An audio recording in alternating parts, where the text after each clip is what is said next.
Assalamualaikum warahmatullahi wabarakatuh.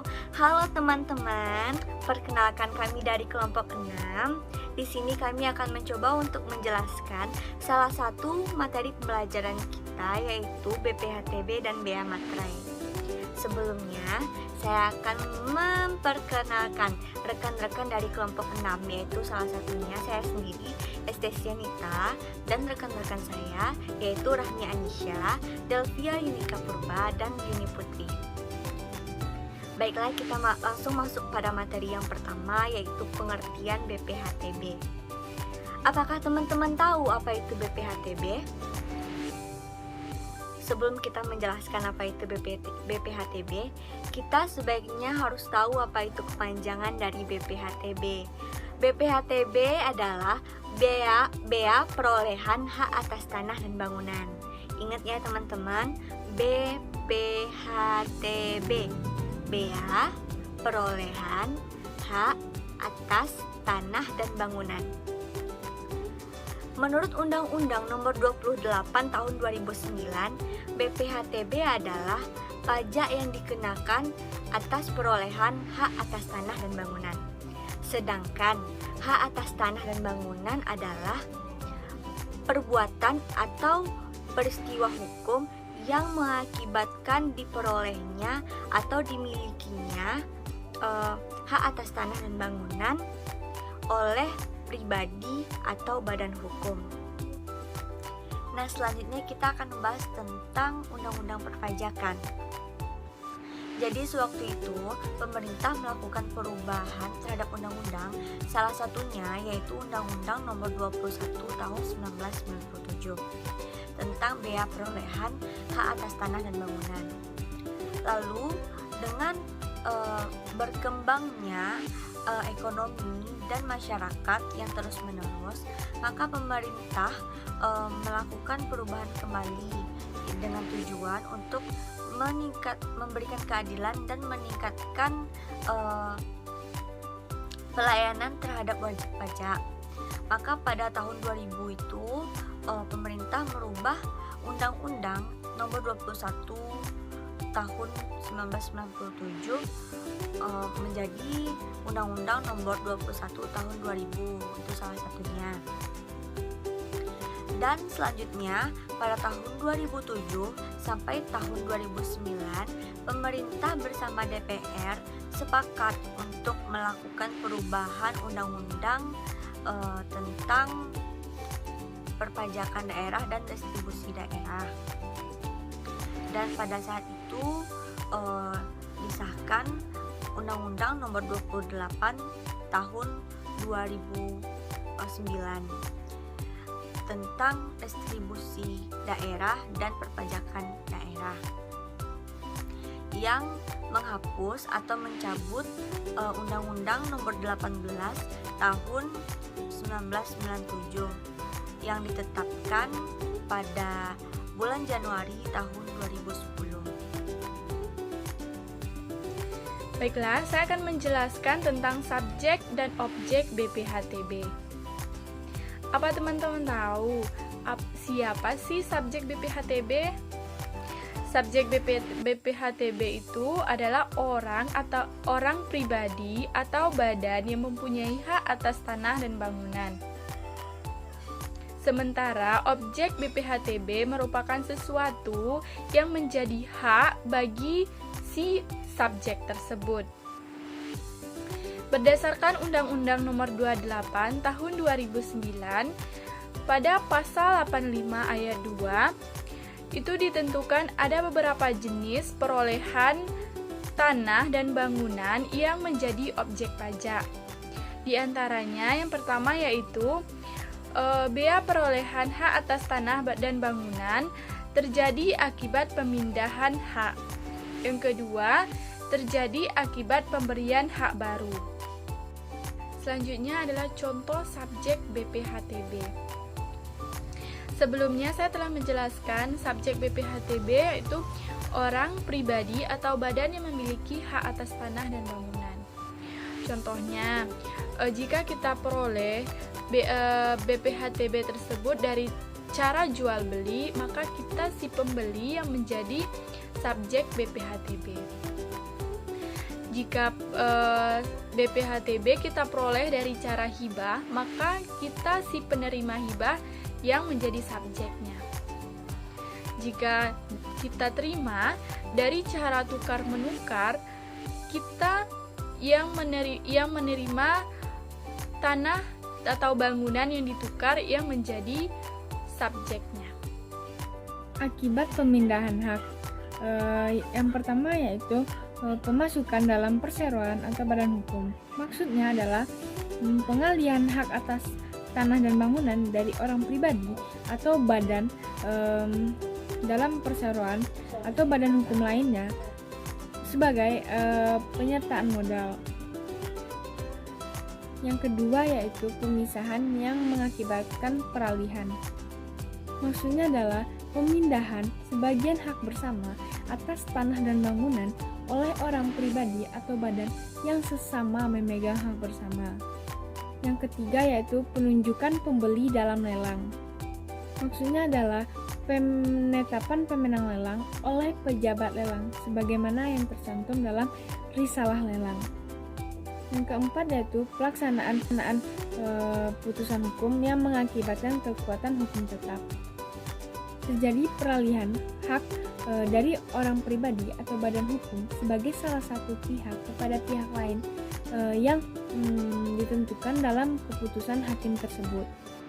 Yang kelima yaitu penggabungan usaha, yaitu penggabungan dari dua badan usaha atau lebih dengan cara tetap mempertahankan berdirinya salah satu badan usaha dan melikuidasi badan usaha yang bergabung. Yang keenam yaitu peleburan usaha. Maksudnya adalah penggabungan dari dua badan usaha atau lebih dengan cara mendirikan usaha yang baru dan melikuidasi badan usaha yang bergabung. Yang terakhir yaitu pemekaran usaha. Pemisahan suatu badan usaha menjadi dua badan usaha atau lebih dengan cara mendirikan usaha baru dan mengalihkan sebagian aktiva dan pasifa kepada badan usaha yang baru tanpa melikuidasi badan usaha yang lama. Selanjutnya yaitu akibat pemberian hak baru. Ada dua, yaitu yang pertama perolehan hak baru atas tanah dan bangunan sebagai kelanjutan pelepasan hak. Artinya yaitu perolehan hak baru kepada orang pribadi atau badan hukum dari negara atas tanah dan bangunan yang berasal dari pelepasan hak. Dan yang kedua, perolehan hak baru di luar pelepasan hak. Artinya perolehan hak baru kepada orang pribadi atau badan hukum dari negara atau pemegang hak milik menurut peraturan perundang-undangan yang berlaku. Yang pertama, saya akan menjelaskan apa sih itu pengertian bea materai. Jadi, pengertian dari bea materai itu adalah pajak atas dokumen yang terutang pada saat dokumen tersebut ditandatangani oleh pihak yang berkepentingan atau diserahkan kepada pihak lain apabila dokumen tersebut hanya dibuat oleh satu pihak saja. Jadi, jika dokumen tersebut dibuat di luar negeri, maka bea materainya baru terutang apabila dokumen tersebut telah digunakan di Indonesia. Nah, selanjutnya kita masuk kepada subjek dari bea materai. Apa kalian tahu apa sih yang dimaksud dengan subjek itu? Nah, jadi yang dimaksud dengan subjek itu sendiri adalah pihak yang menerima atau pihak yang mendapatkan manfaat dari dokumen kecuali pihak lain yang bersangkutan menentukan hal lain. Nah, selanjutnya kita masuk kepada objek dari bea materai. Apa kalian tahu apa aja sih objek dari bea materai itu sendiri? Yang pertama, objek bea materai itu adalah akta notaris sebagai salinannya. Nah, yang kedua, objek dari bea materai itu yaitu akta yang dibuat oleh pejabat pembuat akta tanah beserta rangkap-rangkapnya. Ketiga, objek dari bea materai itu adalah surat yang memuat sejumlah uang. Yang keempat, objek dari bea materai itu adalah surat berharga, yaitu yang terdiri dari cek, wesel, aksep, dan juga promes. Objek yang kelima dari bea materai itu adalah efek dalam nama dan bentuk apapun. Selanjutnya, objek dari bea materai itu adalah surat perjanjian dan surat lainnya, yang dimana dibuat dan digunakan sebagai alat untuk bukti berupa kenyataan, perbuatan, atau keadaan yang bersifat perdata. Selanjutnya yaitu tarif dan perhitungan BPHTB. Tarif bea perolehan hak atas tanah dan bangunan ditetapkan paling tinggi 5%. Yang menetapkan tarif bea perolehan hak atas tanah dan bangunan ini adalah pemerintah daerah. Selanjutnya kita akan membahas contoh soal, yaitu saya sudah memegang salah satu contoh soal yang akan kita bahas. Saya akan membacakannya. Tuan Aman pada tanggal 5 Januari 2017 membeli tanah dan bangunan dengan harga transaksi sebesar 80 juta rupiah. Di sini info yang mendapat kita dapat yaitu NPOP-nya sebesar 80 juta rupiah. Apakah teman-teman tahu apa itu NPOP? NPOP itu adalah nilai perolehan harga pajak. Lanjut, diketahui NPOP-TKP yang ditetapkan pada kabupaten di mana objek pajak berada adalah sebesar 60 juta. Di sini juga kita akan mendapatkan info bahwasanya NPOP-TKP-nya sebesar 60 juta rupiah. Apakah teman-teman tahu apa itu NPOP-TKP? NPOP-TKP itu adalah nilai perolehan objek pajak tidak kena pajak. Selanjutnya, adapun tarif pajak tersebut adalah 5%. Berapa BPHTB yang harus dibayar oleh wajib pajak? Di sini untuk rumus BPHTB-nya sama dengan nilai perolehan objek pajak kena pajak dikali tarif.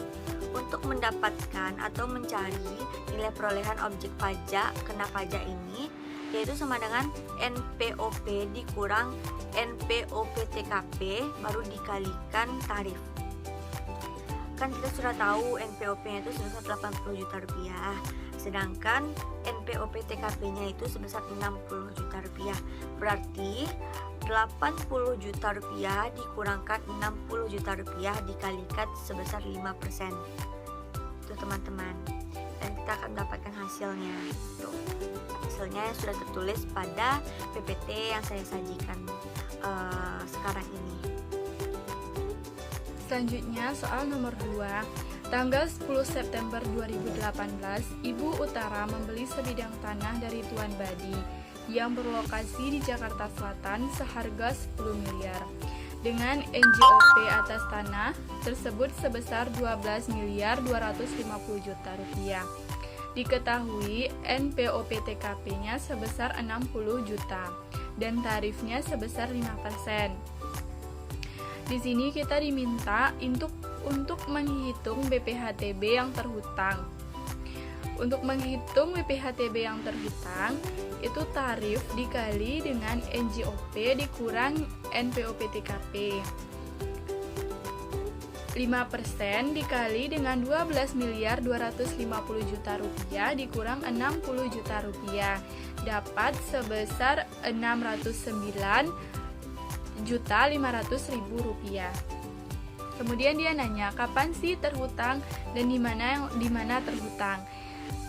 Terhutangnya pada tanggal 10 September 2018 dan terhutang di Jakarta Selatan. Selanjutnya yaitu contoh ketiga. Mr. X membeli sebidang tanah yang dilelang di KPKNL Jakarta Selatan tanggal 12 November 2016 seharga 7 miliar 500 juta. Atas tanah tersebut telah terbit SPPT PBB P2 dengan NJOP sebesar 10 miliar. Sedangkan harga pasar tanah tersebut sebesar 12 miliar. Hitung BPHTB terhutang bila NPOP-TKP sebesar 60 juta dan tarif sebesar 5%. Jawabannya yaitu BPHTB sama dengan 5% kali 7,5 miliar dikurang 60 juta, hasilnya yaitu 372 juta. Subjek dari BPHTB adalah Mr. X atau orang yang menerima atau memperoleh hak atas tanah dan bangunan.